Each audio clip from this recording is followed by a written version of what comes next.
Good morning. It's such a nice, cool morning, and I am so happy to ride my bicycle again on this beautiful Wednesday. I'm looking at the hills. One of these days I want to go into these hills again for a jog. You know, sometimes I go jogging in the hills, and then after I'm done jogging, I might actually take my phone with me that time. I will do that, okay? Then I can show you where I am. Yeah. I haven't been jogging for a while, but I'm going to.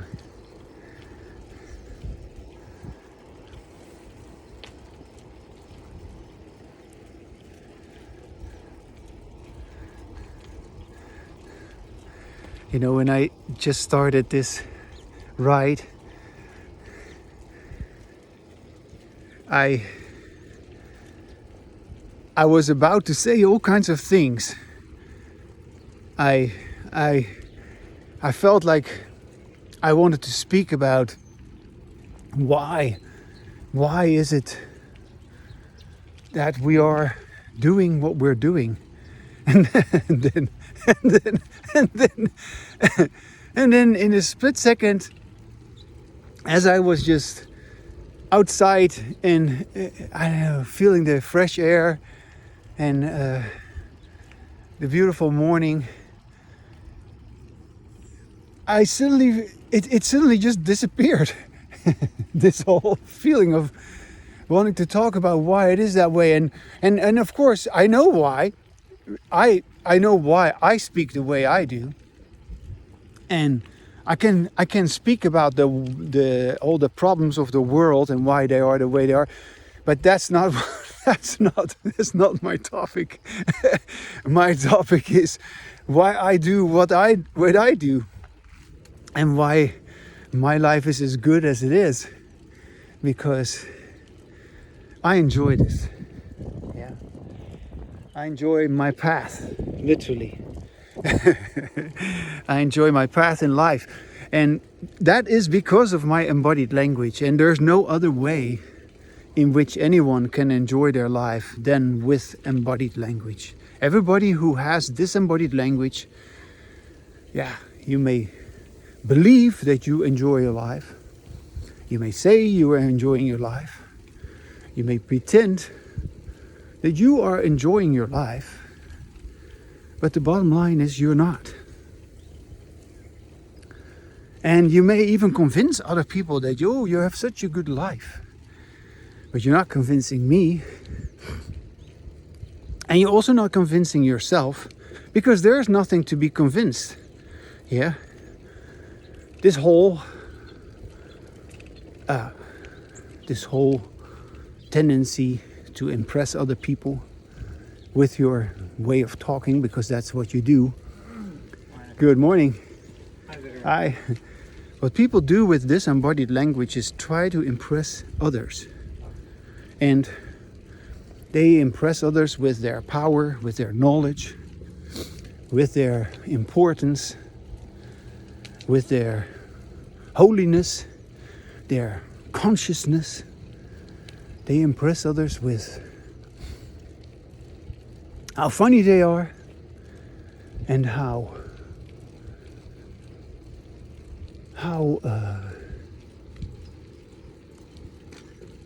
needed they are.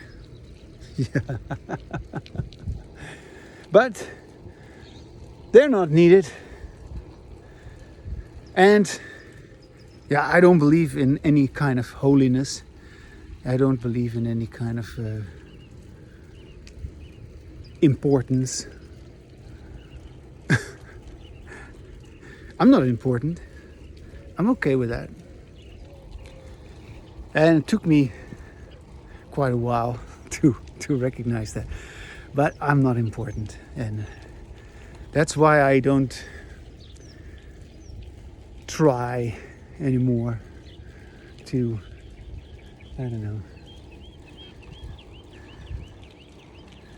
to do what I did in the past. I've given up a lot of my efforts to reach out to people. And when I'm saying all this, I'm not saying this to I'm not saying this to reach out. I'm not reaching out. I don't reach out. Why would I reach out? I'm just talking with myself. I don't believe in reaching out. And I don't believe in influencing anybody. I just don't believe in it. And the reason I'm saying all this is because I am so different from everybody else. And I let myself know how my being different is enjoyable to me. That's what this is. That's what my embodied language is. I have embodied language by myself because it is enjoyable to me. And if there is a person who can be open to me at any given moment, in spite of their conditioning, I will happily experience that moment with that person and acknowledge that openness, enjoy that openness, enjoy that truthfulness, enjoy that moment of clarity, that moment of sincerity, that moment of embodied language, because that moment is always making embodied language possible, which in that case is there for a moment and then it's gone again. And I know why it's gone. It's not gone for me, but it's gone for other people. Because other people, they don't do what I do. So I notice that talking with myself is the only way to get back to having embodied language when other people don't continue with it, and other people know it only in a other people know about it. They know, we all know, of course, that we have a good moment with each other, that you feel at ease, that you're not fighting, that you are happy together, that you feel reciprocated, mutually reinforced. Yeah, we all have felt what that's like, enjoyed that.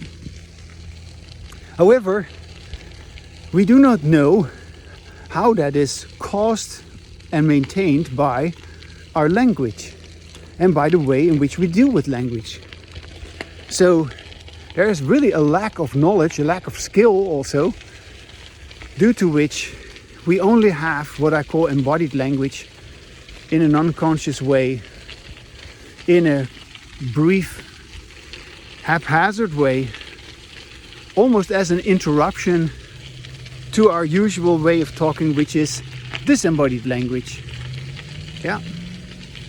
And it's very unfortunate that mankind as a whole, and you as an individual, we haven't woken up to the possibility, which is there for everyone. Everyone has the possibility to have everybody has the possibility to have what I have. However, it's only going to happen. You are only going to be able to have this if you begin to talk with yourself. And then you'll find, to your own surprise, that this talking with yourself is self-stimulating. And yes, the self-stimulation, that is important.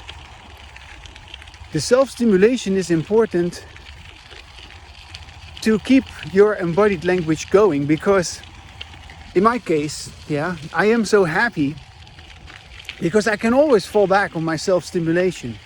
Even though I have these brief, momentary interactions with people, temporarily they lift up the veil of their disembodied language, the veil that disembodied language puts on their reality, the veil of imprisonment, the veil of stress, worry, anxiety, fear, hatred, the veil of negative emotions, which destroys your life basically, and which destroys the life of others.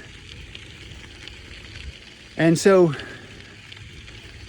that goodness that you can feel when you listen to yourself can continue if you continue to self-stimulate with your embodied language, even though other people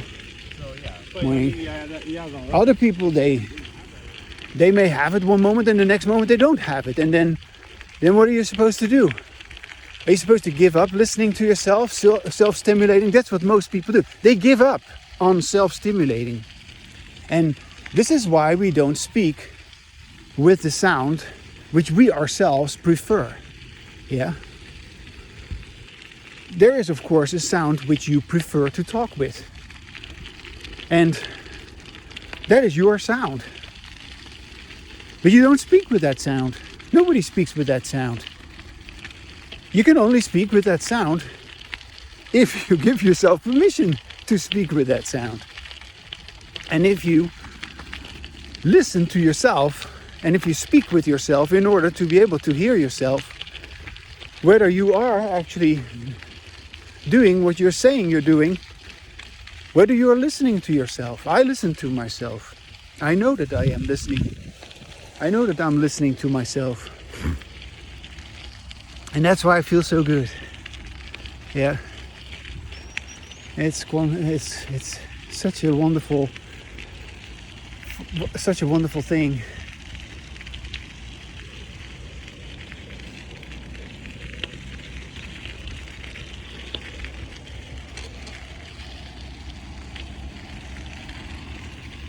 So the stimulation that you yourself induce in yourself by allowing your voice to be the voice that you want to have, the voice that you like to listen to, that self-stimulation, that is what makes you capable of having embodied language. In spite of the fact that nobody actually has embodied language. Yeah? So this is another issue that we haven't really gotten clear about. That there is, of course... Good morning. Thank you. Hi. There is, of course, a history that we have with our natural tendency to want to speak with a sound which we like. Do you get that? Do you get that? That there is a history in which you have tried to speak in the way that you want to speak. And that history sets the stage for how the future of your way of dealing with language has become. And so your perception of what language is and what your language is, it is directly tied to your conditioning history. And whenever you were actually listening to yourself, whenever you were speaking Yeah, we say whenever you were speaking your mind, we are not speaking your mind, there is no mind. But whenever you were saying what you really wanted to say and what you were capable of saying and what you enjoyed saying, whenever you did that, you were not reinforced, you were not accepted. And that's a hard nut to crack. Yeah? This is a really hard nut for each of us individually to accept. To accept that we were rejected for exactly what makes us into individuals. We were again and again pushed back, punished, rejected, thrown out, ignored, disrespected, humiliated. We were gaslighted into believing that there was something wrong in being who you are. And this pertains to how we deal with our language, how we sound. We have never spoken with the sound which we truly want to have while we speak. And you can hear in my voice that I speak with the sound which I like to hear. I enjoy hearing my own sound. That's why I make this video. Not for you, for myself. You can do this for yourself. And if you do this for yourself, then we can have a conversation and we can have embodied language together. And then we can mutually reinforce each other because we know that we are self-stimulating ourselves with our voice. And then we reinforce the behavior, the way of dealing with language in which we do that. We haven't done that. And so there is a future ahead of us in which we are going to be able to talk as individuals, which nobody has fathomed. Nobody has talked about that. Nobody has addressed this. The issue of embodied language has never been properly addressed because disembodied language has continued because it was never properly addressed with embodied language. This is why our history of conditioning, when it comes to speaking with the sound that we want, the sound that we like to hear, the sound that we feel at home with, the sound that we feel at ease with, the sound that we become conscious with, that sound has continuously been rejected by our disembodied language. And so nobody has embodied language because they basically gave up on listening to themselves, because it would require listening to yourself to restore that sound, to continue with that sound.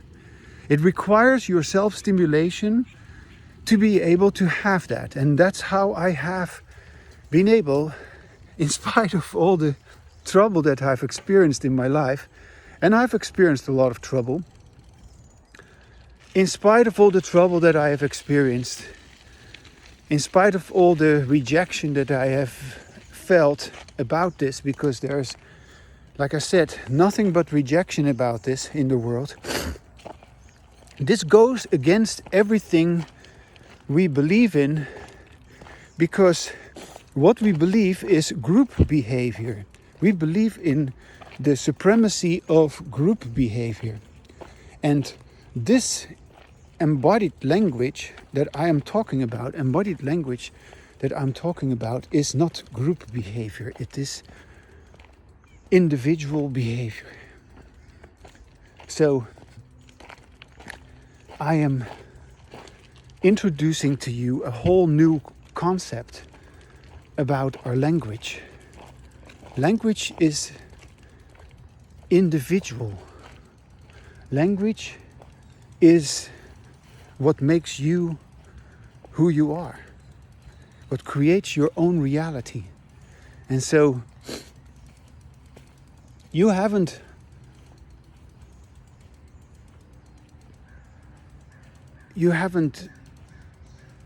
acquired your ability to have embodied language.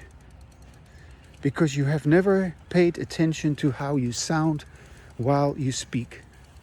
And once you begin to do that, you cannot miss. Look, there's a little squirrel sitting in the tree there. Do you see it? He's sitting there, mouth still. Hello.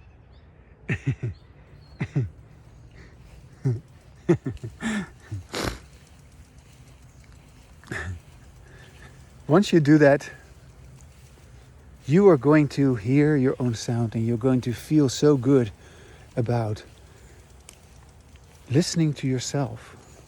This is not an awkward thing. This is a wonderful, nourishing, energizing phenomenon that you need to return to again and again in order to be able to continue with your embodied language.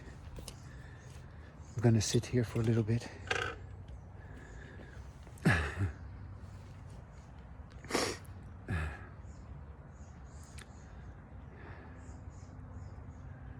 It's so nice. This is a place in the park where there's a couple of picnic tables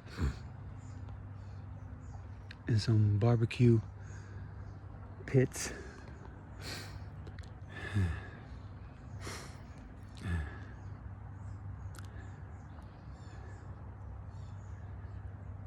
I normally don't go here, but today I go here all of a sudden.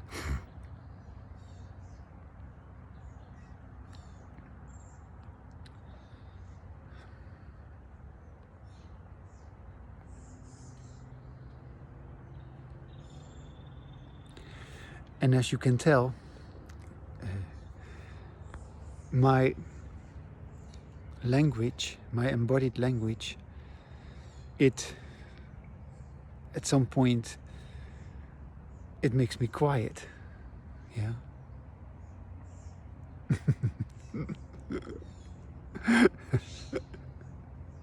Sometimes I look at my mouth. I see that my mouth goes more this way than that way.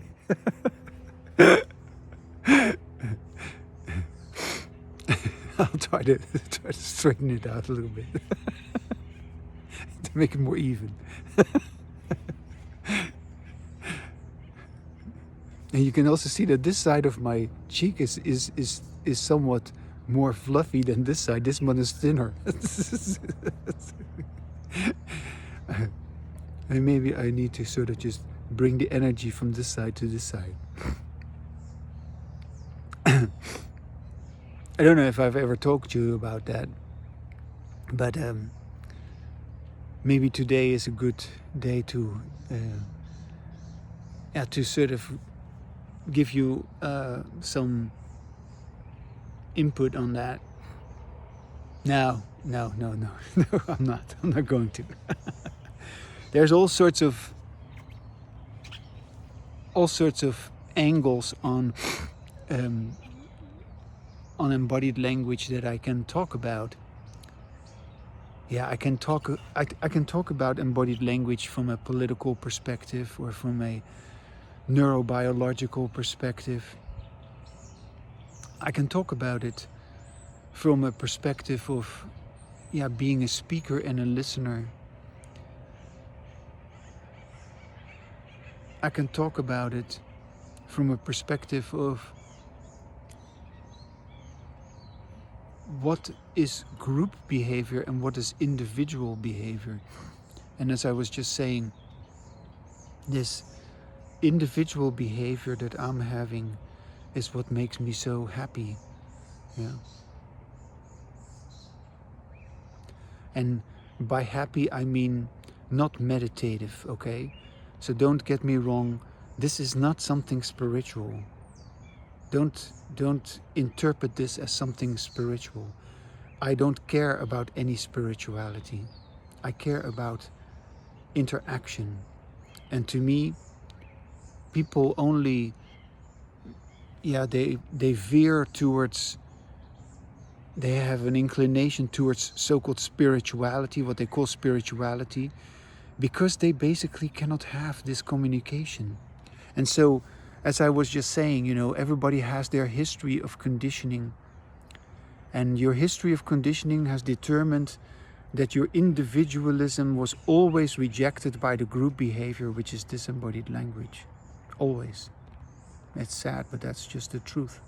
And so, because of that, we're all stuck with this imaginary mind, this imaginary inner language, private speech, or whatever you call it, thoughts, and which also is linked to your so-called connection with a higher power, which is all just a bunch of nonsense. It is the replacement of you talking as an individual, as a free individual, as a whole individual, as a conscious individual. And yeah, that has nothing to, there's no more need for any, there never was a need for any spirituality, but it is understandable that people have somehow compensated for the fact that this way of talking wasn't possible. It is understandable. Yeah. So I don't judge anybody for having that. And people have moments, of course, of embodied language in spite of their religion, in spite of whatever they believe. Yeah, because we need it. It is the essence of our lives. Yeah. The essence of our lives is to have authentic interaction. And how can we have authentic interaction with each other if we do not have this interaction with ourselves? And to recover from our history of conditioning with disembodied language, it is absolutely needed that we need to have multiple times in which we talk with ourselves, in which we let ourselves know that yes, this is possible, I can have it on my own, and then if I have it on my own, I just know, yeah, I've recorded this, you can hear it, I can hear it, I can listen back to it. I just know that what I do right now is possible with you as well, if you also do what I do, if you also know what I know, and if you also have explored what I have explored. And that's the future of mankind. That's the future of embodied language, in which we are going to be communicating as individuals without any superstition, without any religion, but also without all the other constructs that have been created by disembodied language. Because yeah, our way of governing, our way of organizing our societies, unfortunately, yeah, are for the most part based on disembodied language. Here in the United States, we have this important constitution which guarantees the right of the individual freedom, yeah, freedom of speech. Freedom of speech, which I like to remind you, involves the possibility that you and I disagree and that we can still get along, that we can agree to disagree. I know it is just it's not true that we agree to disagree, because at the end of the day, whenever we say, oh, we agree to disagree, we are always trying to push each other out of the way with whatever it is that we believe. So we don't really agree to disagree. We are just going to go on with our, I don't know, a way to dominate each other, or to push each other out of the way, and to ignore each other, or to, we have been doing that ever since we became verbal. Yeah, human beings were not always verbal. We became verbal at a certain time in human history, and that may have happened when it's not sure, but there's these cave paintings, yeah, from very ancient times, when people were hunting after mammoths and saber-toothed tigers, and there's these depictions in these caves in France, where ancient people, they were apparently sitting in these caves and they were enjoying the meat that they had hunted, surviving the cold winters, because winters in Europe can be pretty cold. And so in the caves it is warm, and they survived, and they started painting these hunting scenes on the walls. And then at some point there must have been a way in which they were sort of pointing at these pictures and, I don't know, enjoying the food and singing or humming, or, I don't know, having a full belly, feeling safe, feeling happy, feeling together, feeling proud also that they had killed that beast. And they were lucky to survive, because maybe somebody died also in trying to kill that animal, because they had to really get up close with primitive tools. In any case, they were sitting in that caves and they were enjoying their food, and they were enjoying their togetherness, their tribe, their security. This is how they survived, these ancient people. And they were pointing at these pictures that they had made, and they were making sounds, and they were going like, ooh, ah, ooh, ah, ooh. I don't know what they were saying. They were making a sound, and they were making a sound when they were pointing at this wall, when they were pointing at the mammoth, or where they were pointing at the spear, or at a sharp stone that they had to cut through the meat. They were pointing at all these things, and they were speaking sounds.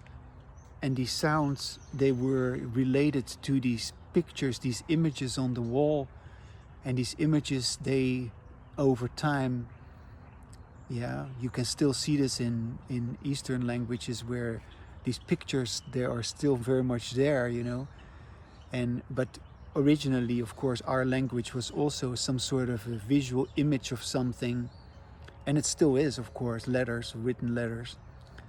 But these became these symbols, these letters, and this is how, language has evolved. It is just miraculously, of course, how that has all happened. But we have language. We have language to talk about our reality. It's just something so beautiful. And obviously, when they were all feeling safe, they were all in agreement what that image meant. They were all, And language became more complex, of course, as time went by. So there's a whole history of language, and each human being also has their own history of development, in which we come to know language, in which we become verbal, because we're all born non-verbal. And so our lives is a transition from being non-verbal to verbal, and then as we become fully verbal, if you want to call it that, when you have embodied language, you could say you become fully verbal, because now your language is expressing completely your experience, and your language matches beautifully with your experience. And then you experience language enlightenment. And so then it's very interesting how that pertains to the let go of words, the let go of language itself. So in a